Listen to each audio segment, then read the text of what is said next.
You know that feeling when you use ChatGPT, right? It feels like, well, like pure magic. It can draft an email for you, write a poem. Heck, it can even explain quantum physics. But sometimes, that magic just completely falls apart. And when the trick is revealed, well, that's where things get really, really interesting.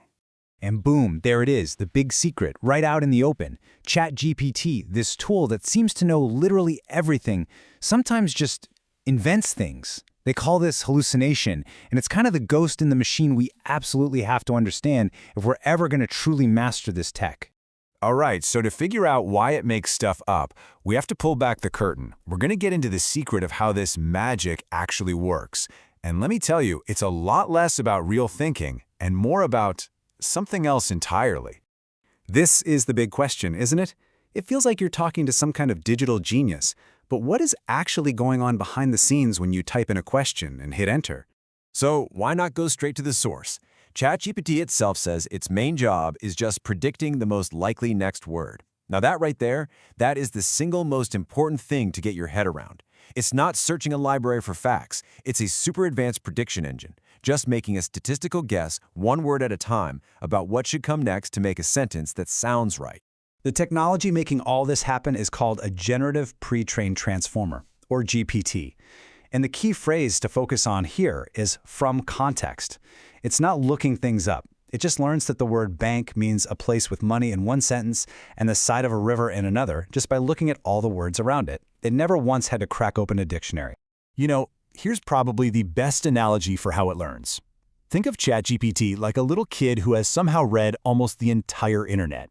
It wasn't sat down and taught grammar rules. Nope, it just absorbed so much text, books, articles, websites, you name it, that it developed this incredible intuitive feel for the patterns of language. It's a lot like how a child learns to talk just by listening to everyone around them.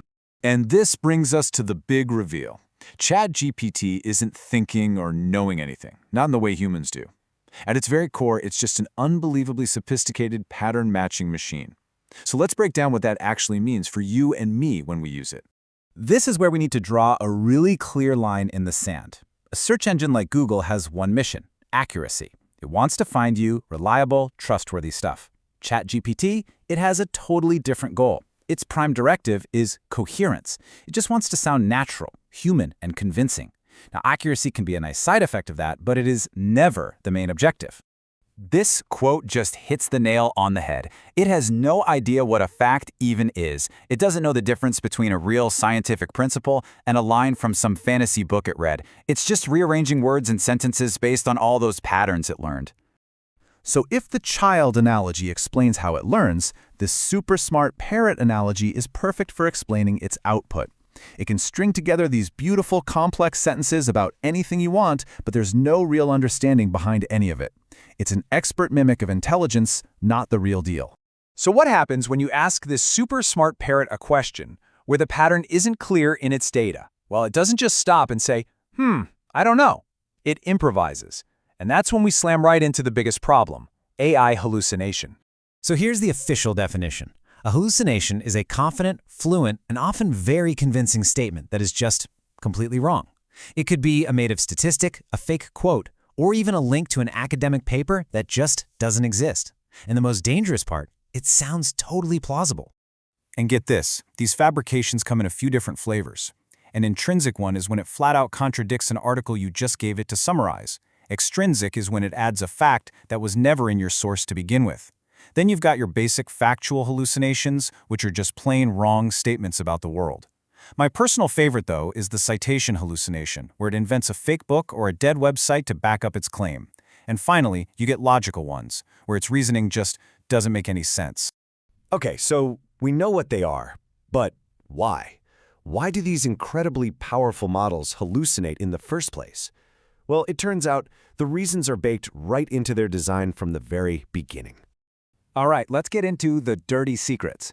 First, we've already covered this one. Its main goal is to sound good, not to be right.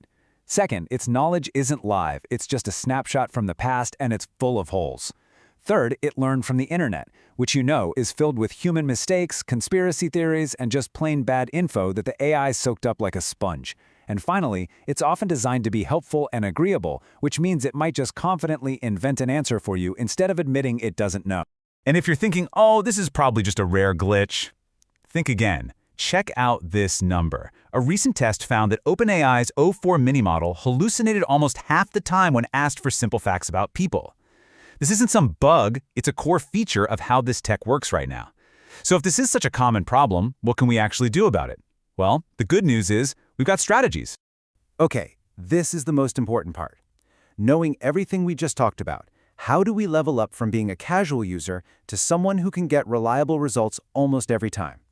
It all comes down to using specific prompts that basically force the model to be more careful.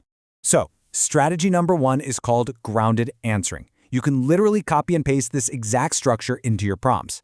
See, by giving it the specific text you want it to use and, this is key, giving it an out, telling it to just say, I don't have enough evidence, you completely change its job.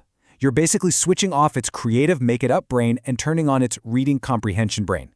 This one simple trick can dramatically slash the risk of it going off the rails.